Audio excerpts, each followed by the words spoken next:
My phone buzzed once, then went still. A text from my mother lit up the screen. "Elena, you don't need to come back. Some places aren't meant for you." No explanation, no call, just that line sharp as glass. I stared at it while the snow outside my window kept falling in slow, silent flakes. My coffee went cold in my hand. It was Thanksgiving week, the one time I always tried to make it home no matter how busy work got. The time I told myself maybe this year would be different. But I guess they'd already started the dinner without me. I opened my family group chat. Photos were flying in candles, turkey wine glasses raised high. Everyone tagged, everyone smiling. My name wasn't there. For a second, I thought maybe it was a mistake. Maybe she sent that text to the wrong person. Then I saw the caption under one of the photos, "Only family." That one hit harder than I want to admit. I scrolled up, reading her message again. It wasn't anger that came first, it was this deep, hollow quiet. The kind that sits right behind your ribs and doesn't move. You know that feeling when someone doesn't just shut you out of a room, but out of belonging itself. That's what it felt like. I set my phone down on the kitchen counter. The hum of the fridge was the only sound left in the apartment. Outside, the city lights were flickering across wet pavement. I could picture them, my mother at the head of the table, my father carving turkey, my brother Ryan cracking another stupid joke, everyone laughing like nothing ever happened. They probably told themselves I was too difficult, too sensitive to Elena. And maybe they were right. I'd stopped playing the part years ago, the quiet fixer, the peacekeeper, the one who always paid for the takeout and swallowed the insult. I walked to the window and watched a couple across the street carrying grocery bags, their breath fogging in the cold. The smell of pine candles drifted up from the hallway. It should have felt cozy, but all I could think was how far I drifted from what family was supposed to mean. I picked up my phone again. I almost typed back something, anything but the words stuck in my throat. Instead, I whispered it out loud, half to myself, half to the empty room. "You said I didn't belong there. Fine. Then quieter, steadier. Like a promise I'll build something you'll never forget." The city outside went still for a beat, as if it had heard me. If you've ever been shut out by your own family, you'll know that moment, the one where pain turns into something colder, cleaner. The start of a plan. When I was little, I used to draw houses instead of people. While other kids filled pages with stick figures, mine were covered in walls, windows, and staircases. I didn't think much of it back then, it was just how my brain worked. I liked the way things fit together, the quiet order of it all. My parents didn't see it that way. To them, creativity was a phase. Ryan, my younger brother, was the real achiever. He could skip homework, charm his teachers, and still get praised for potential. Me, I got called too serious for my age. I still remember the night it all started to shift. I was 15. I'd stayed up late in my room sketching a greenhouse I wanted to design for our backyard glass walls, sunlight filtering through ivy, a small reading corner inside. It wasn't perfect, but it was mine. The next morning, I slid the paper across the breakfast table like it was a gift. "I think I could actually build this someday," I said, proud and nervous. My dad barely looked up from his newspaper. My mom laughed softly. "Sweetheart, that's ambitious. But you might want to focus on something useful." Ryan leaned over, glanced at the drawing, and grinned. "Looks like a fish tank for plants." They laughed together. I pretended to smile. That night, I found the paper in the trash under a pile of coffee grounds. That was the first time I learned silence could protect you. After that, I stopped showing them what I made. I got into a design program in college on scholarship. When I told Mom, she said, "Architecture. That's a man's world, honey. You're too sensitive for that." But I went anyway. I worked 3 jobs, slept on a futon in a drafty apartment, and lived off black coffee and bagels from the dollar rack. I thought maybe when they saw the degree, they'd finally see me. They didn't come to graduation. Ryan had a business trip, and Mom said, "Your dad's knees are bad for long flights." Still, I sent them photos of my first office space, a 1-room studio with a folding table, 2 monitors, and a plant I couldn't keep alive. Mom texted back, "Looks small, but cute." I learned to stop needing their applause. But even when I tried to move on, their voices followed me. Ryan loved to call during family dinners on speakerphone bragging about his real estate ventures. My mother would always laugh, "You and your brother are both in buildings." How funny I'd smile and hang up the old ache settling in again. See, that's the thing about being the invisible one. You start building your whole life quietly foundation. First, brick by brick, until one day you realize you've built something solid while they're still talking about air.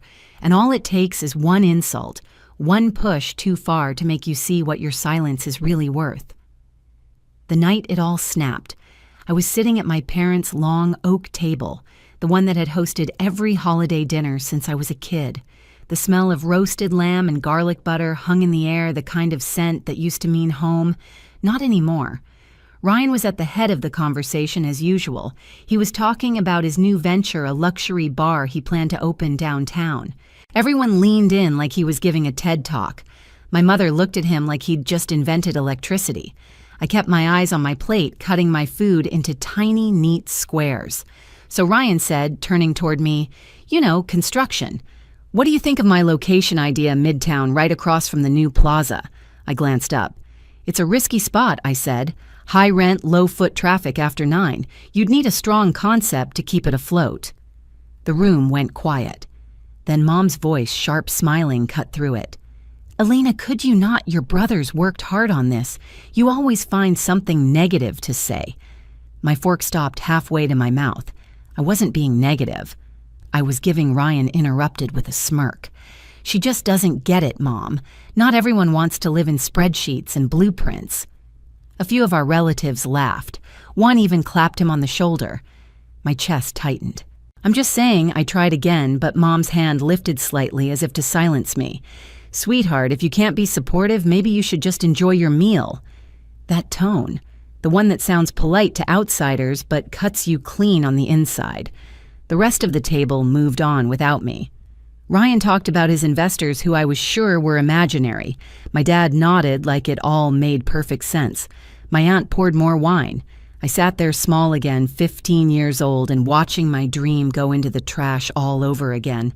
When I finally stood up, the chair legs scraped hard against the tile.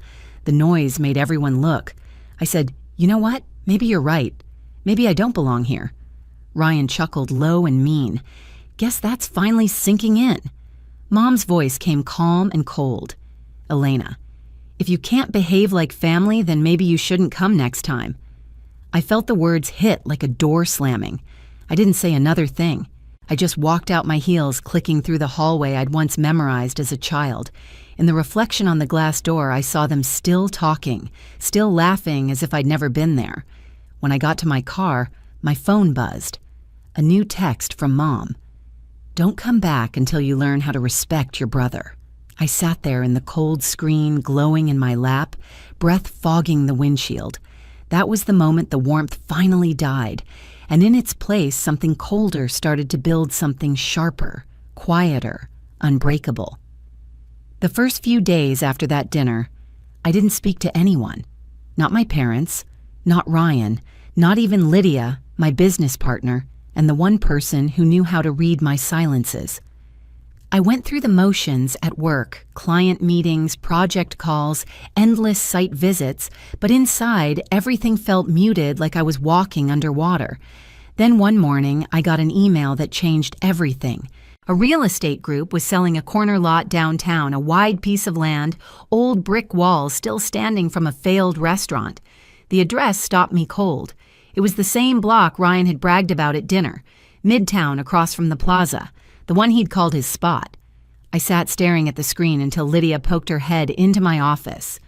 "You look like you've seen a ghost," she said. I turned the monitor toward her. "Do you remember that location Ryan wanted for his bar?" She squinted at the listing. "Yeah." "Why?"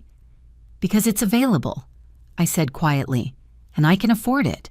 She raised an eyebrow. "You're thinking about buying it." I didn't answer.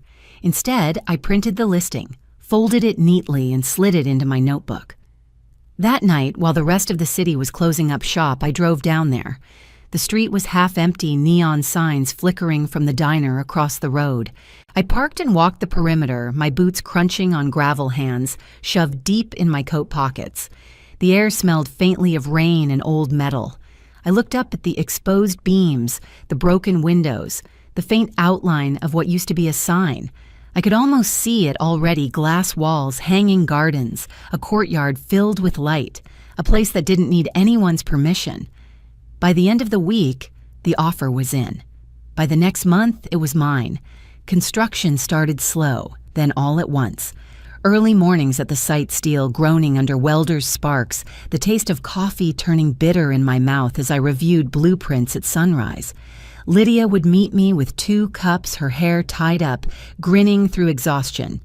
"You're out building your ghosts," she said one morning, watching the first panels of glass rise into place. Maybe she was right. Every line I drew, every foundation poured, it was like rewriting a memory that used to hurt. A year passed in that rhythm. Work, build, refine. No family calls, no messages, just the steady sound of progress. When it was done, I stood inside the atrium at dawn, sunlight pouring through the glass ceiling. The air was cool and clean, echoing off marble floors. My reflection looked back at me, older, steadier, finally whole. We called it the Atrium by Voss. It wasn't spite, it was statement. My name, my work, standing tall on the skyline. A week before opening night, Lydia handed me a newspaper article. "Look," she said. "They're calling it the city's new landmark." I smiled, a real one this time. They said I'd never be invited again, and soon they'd be begging to get in. The night of the opening felt like standing at the edge of a new life. The atrium gleamed under soft amber light, every surface polished to reflection. Strings of jazz floated from the live band near the bar, mixing with the low hum of laughter and glasses clinking. It didn't feel like revenge. It felt like arrival. Guests poured in. Clients, friends, investors. I smiled, shook hands, accepted congratulations that sounded almost unreal. Lydia moved through the crowd in a green silk dress, managing everything with her usual quiet grace. "You did it?" she whispered when she passed me a glass of champagne. I started to answer, but then the sound hit me, a man's voice, too loud, too familiar. "Ryan." I turned toward the entrance. There he was, tux slightly undone. Mom right behind him, holding her clutch like a weapon. My father followed a step behind, looking uncomfortable but silent as ever. For a second, I thought I might be imagining them. But then Ryan's laugh rolled across the marble floor, the same cocky sound that used to fill our family dinners. "Guess word travels fast," Lydia murmured beside me. They weren't on the guest list. I knew that. Every name had passed through my hands personally. At the reception desk, the hostess smiled apologetically. "I'm sorry, sir, but we don't have a reservation under Voss." Ryan frowned, his voice rising. "Check again. It's for the Voss family. This is our name on the building, isn't it?" Margaret stepped forward, already irritated. "We were told this was a private family event." "I'm Mrs. Voss." The hostess glanced toward me, unsure. I set down my glass and walked over my heels, echoing against the floor. The room seemed to hush as I came closer. "Good evening," I said softly. Mom turned. For a heartbeat, she didn't recognize me. Hair swept back, white blazer eyes level. Then her mouth tightened. "Elena." Ryan smirked. "So this is your project, huh, cute? Thought you'd be working on something smaller." I smiled back. "It used to be small. Now it's standing." He looked around, unimpressed, pretending confidence that didn't reach his eyes. "Well, I think we deserve a table. We're family, right?" I nodded slightly to the hostess. "Please take them to the public lounge downstairs. It's walk-in only." Ryan blinked. What Mom's tone sharpened. "We're your family, Elena." I held her gaze. "You told me not to come back. I just kept my promise." Silence stretched between us. I could hear the soft piano in the background, the hum of people pretending not to stare. Ryan's jaw clenched. "You think this makes you better than us?" I stepped closer, close enough that my reflection filled his eyes. "No," I said quietly. "It just makes me free." Then I turned to the hostess. "If they'd like to stay, make sure they pay for their drinks." Their faces froze, shock, shame, disbelief all at once. I walked away before any of them could answer the click of my heels, fading into the music. Lydia met me halfway across the room. They came uninvited, she whispered. Exactly, I said. Just like always. Later that night, the crowd thinned out. The music softened, drifting through the marble halls like a secret. I slipped away to the upper terrace heels in one hand, champagne glass in the other. From up there, I could see the whole city stretched beneath me, lights blinking like tiny heartbeats. Down below, through the glass roof, I caught a glimpse of Ryan and my parents still at the bar. They sat awkwardly stiff smiles, pretending nothing had happened. They didn't see me watching. For a long time, I just stood there breathing in the cold night air. It smelled like rain and steel and something else, freedom maybe. My phone buzzed, a text from Lydia. You okay? They're still downstairs. I typed back, let them be, they'll figure it out. I leaned on the railing, tracing my finger along the cool glass. The reflections shimmered me, the city and the building I'd built from every bruise they left behind. A year ago, I was standing outside their house, too afraid to knock. Now they were standing outside mine, waiting for permission to come in. Funny how that works. I thought about calling Mom, about saying something gentle, something that would make her understand. But then I remembered the text she sent. Some places aren't meant for you. Maybe she was right. Maybe that house wasn't. Behind me, the automatic door slid open. Lydia stepped out, coat draped over her arm. They're leaving, she said softly. I nodded. Good. She handed me another glass, her smile small but warm. So, what now? I looked back down at the glowing letters above the entrance. The Atrium by Voss. My name, my work, my peace. I think I said I finally stopped building things to be invited into. From now on, I build them to stand on their own. Lydia clinked her glass against mine. To that. We stood there for a moment, two silhouettes against the skyline. Then I turned toward the elevator, ready to go home. My phone buzzed one last time, an unknown number. A message. Your place is beautiful. I didn't know. Mom, I smiled. Set the phone face down on the railing and left it there for the night. Because some stories don't need replies. If you've ever had to build your own peace because the place you came from couldn't hold you, trust me, you're not alone. Share your story in the comments and hit subscribe so you don't miss the next one. My own mother said it like she was asking about the weather. Since you don't have kids or a mortgage, you can cover $10,000 for Dylan's wedding, right? The same parents who still owe me $32 grand looked at me like I should be grateful for the chance. My brother laughed, flashing his new watch paid for with my loan. I didn't argue. I just smiled, slid my phone onto the table, and hit record. A minute later, the knock at the door made them jump. They had no idea who I'd invited or how fast their little system was about to collapse. Before we get into it, hit like and tell me where you're watching from Ever Been the Family's Emergency Fund.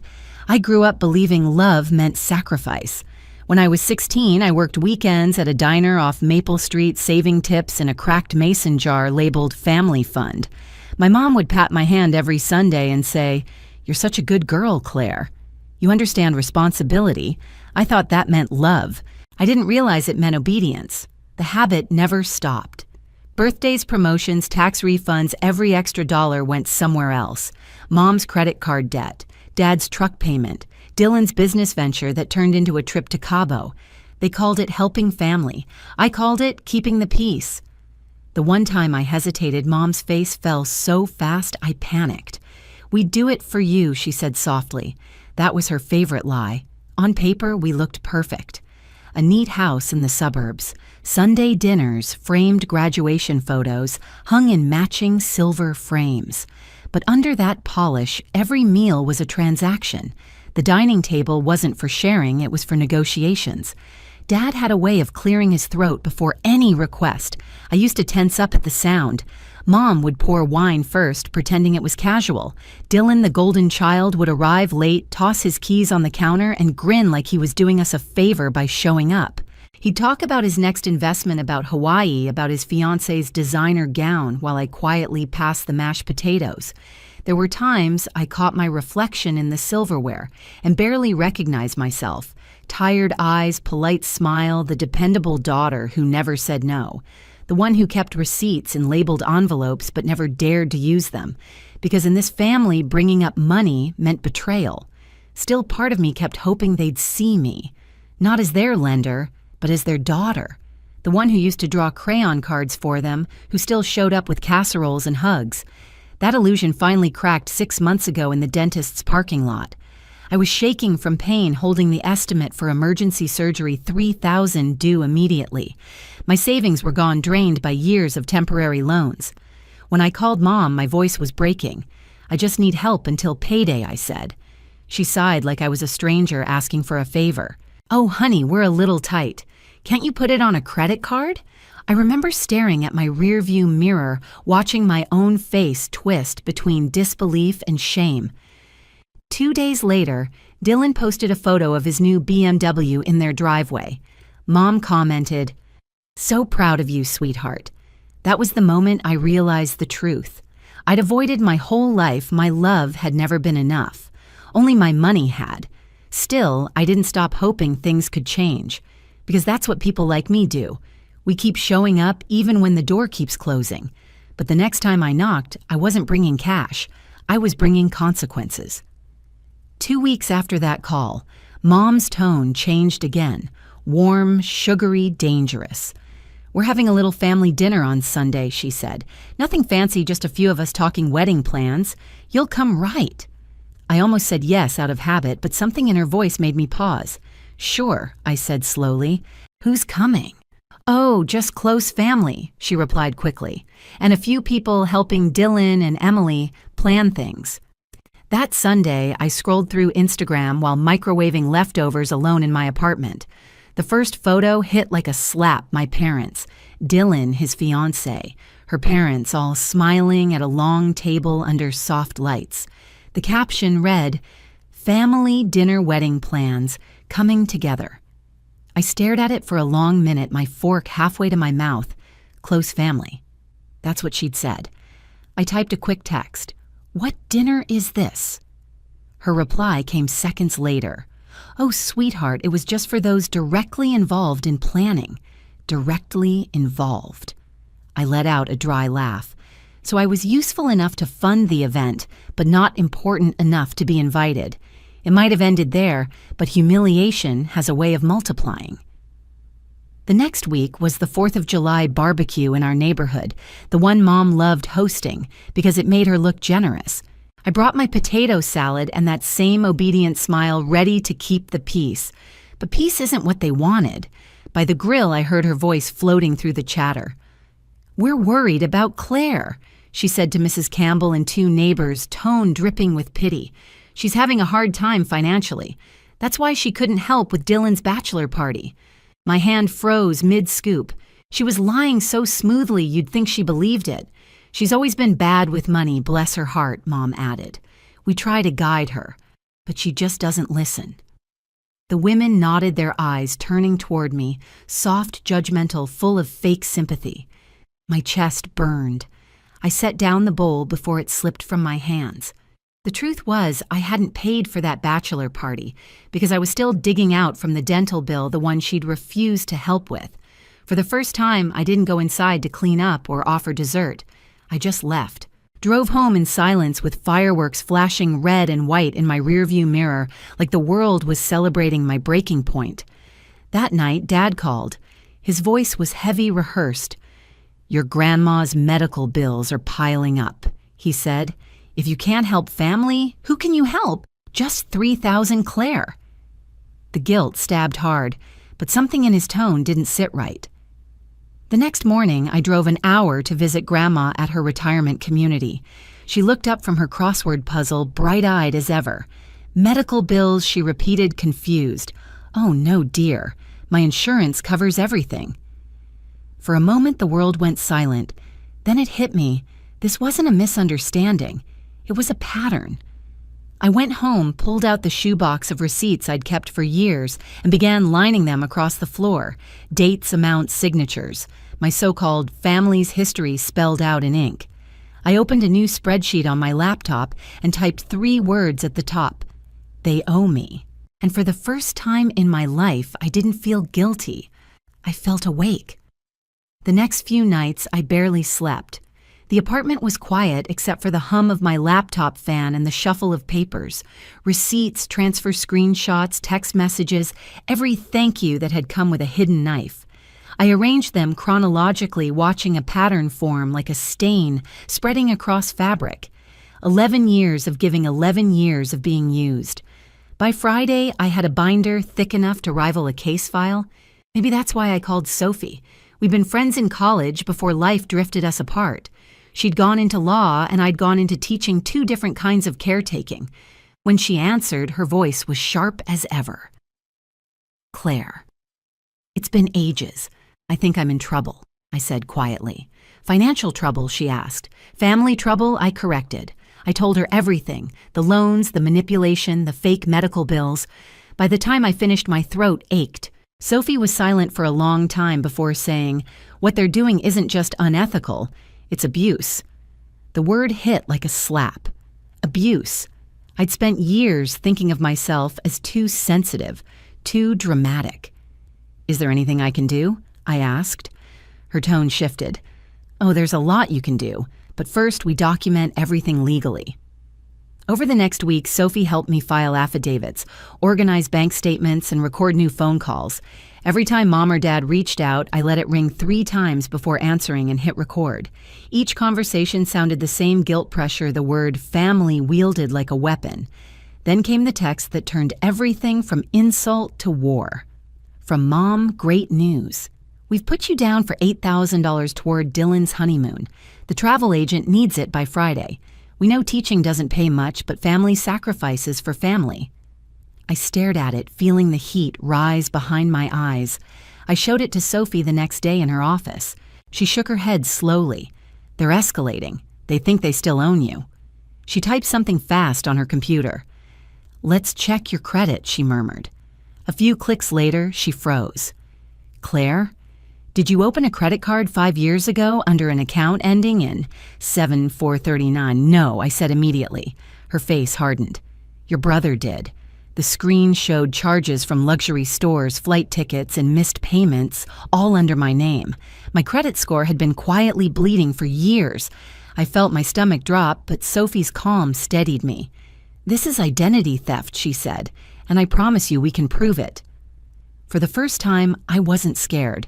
I was angry, clean, sharp anger, the kind that clears the fog. That night, Dad called again.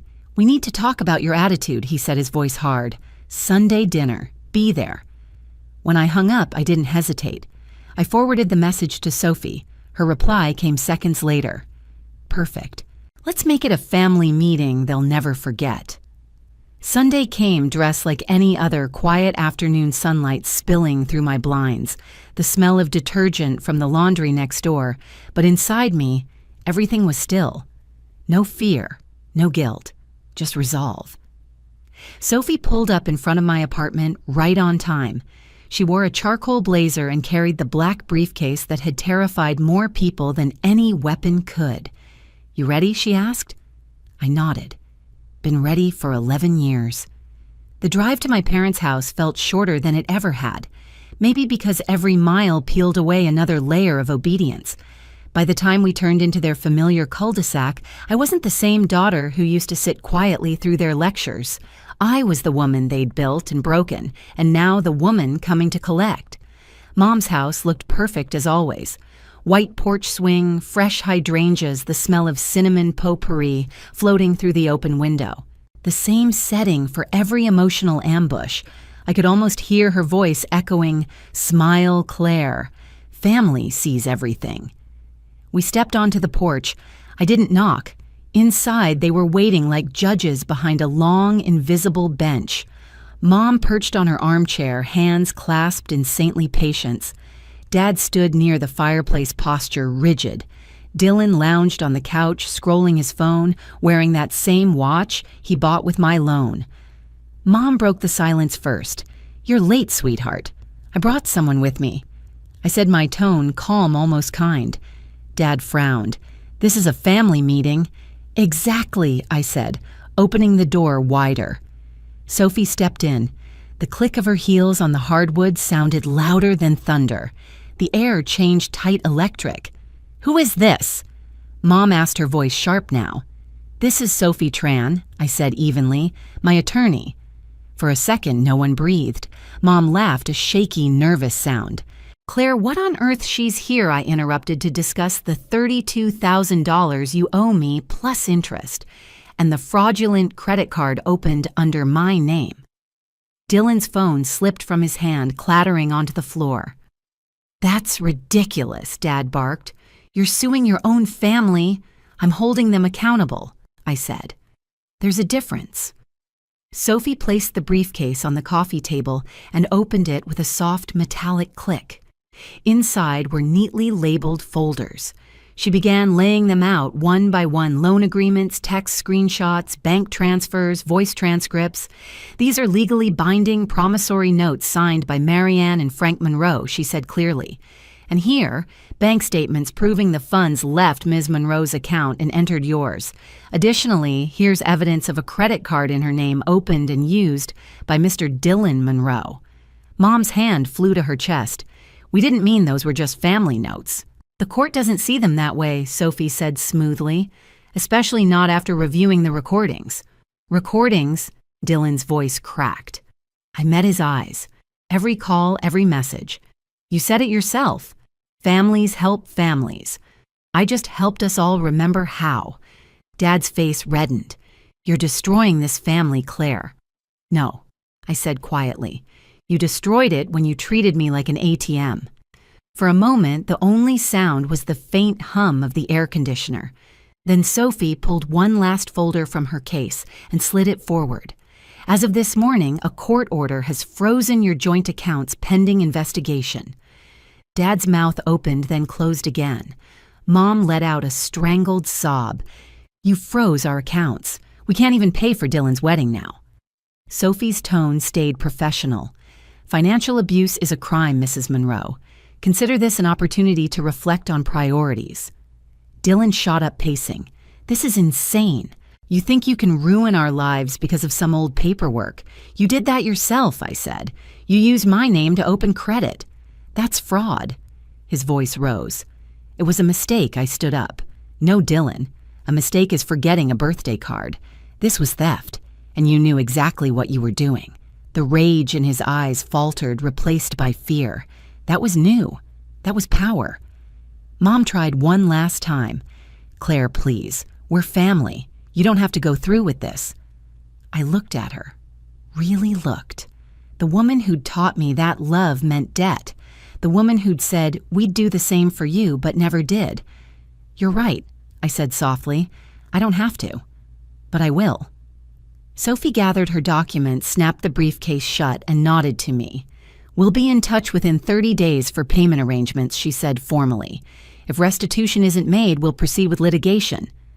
We turned toward the door. Behind me, chairs scraped, voices cracked, Mom crying, Dad muttering curses, Dylan whispering, "What are we going to do?" under his breath. I didn't turn around. Outside, the air felt lighter, cleaner. Sophie looked at me as we reached the car. "You okay?" I exhaled slowly. "I think so." "What's that feel like?" I glanced back at the house one last time, like breathing for the first time. 3 months later, the judgment came through. Full repayment plus interest.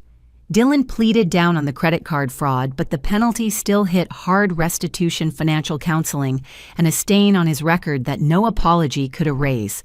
The Hawaii wedding evaporated into a local country club ceremony no one attended. Mom texted once, "You've torn this family apart." I replied, "No, I just stopped being your bank." She never answered. The silence that followed didn't hurt. It healed. 3 months later, the check cleared. $32,000 and change, 11 years of exhaustion reduced to neat black numbers on a bank statement. I should have felt triumphant, but what I felt was quiet. Not revenge, not rage, just peace. I used part of it for something small but symbolic, a down payment on a tiny 2-bedroom house with peeling white paint and a yard big enough for a garden. The first time I turned the key, I laughed, really laughed, because for once it was mine, not something I bought for someone else. Grandma came to visit the next weekend. She brought cookies, asked if I was happy, and when I nodded, she squeezed my hand and said, "It's good to see you breathing easy again." That sentence stayed with me. I spent evenings planting herbs by the porch, listening to the wind move through the leaves, realizing how different silence feels when it's not made of guilt. Mom still sends the occasional text, "You'll regret this," or "We raised you better." Dad hasn't called since court. Dylan's wedding photos never appeared online. Sometimes I scroll through old pictures of us, family dinners, birthdays, fake smiles, and I almost don't recognize that girl sitting at the edge of the table, always ready to pay the bill. She looks small. She isn't me anymore. Now, when someone says family helps family, I smile politely and think, yes, but real family doesn't ask you to bleed for it. Freedom doesn't come with fireworks. It comes quietly in the sound of a door closing behind you and the calm that follows when you finally know you'll never open it again. If you've ever been the responsible one, the fixer, the one who keeps giving until there's nothing left, this story's for you. Standing up for yourself doesn't make you heartless. It makes you whole. Sometimes walking away is the most loving thing you can do for yourself. If this story hit close to home, hit like, share it with someone who needs to hear it, and tell me in the comments where you're watching from. You're not alone, not anymore.